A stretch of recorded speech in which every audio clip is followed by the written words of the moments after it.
দেখুন, তারকেশ্বরে যাওয়ার জন্য শ্রাবণ মাসে অগণিত ভক্তের ভিড়।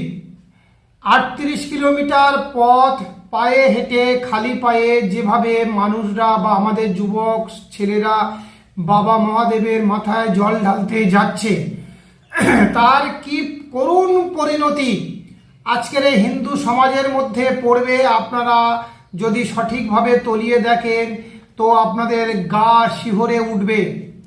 সেখানে যে সব যুবক ছেলেরা যাচ্ছে তাদের মধ্যে একটা বিশাল পরিমাণে তারা নেশাগ্রস্ত হচ্ছে, তাদের চরিত্র নষ্ট হচ্ছে, তাদের মধ্যে দৃঢ় সংকল্প নষ্ট হচ্ছে, হিন্দু সমাজের উন্নয়নের জন্য তাদের ভাবনা থাকছে না, তারা ভাবনা গ্রহণ করছে না তারা, এবং যাচ্ছে বাবা মহাদেবের নামে সারা রাস্তা জুড়ে কুরুচিকর ধ্বনি দিতে দিতে যাচ্ছে, এই পরিবেশকে একদম দূষিত করছে, পুণ্য স্থান তৈরি করছে। সেইখানে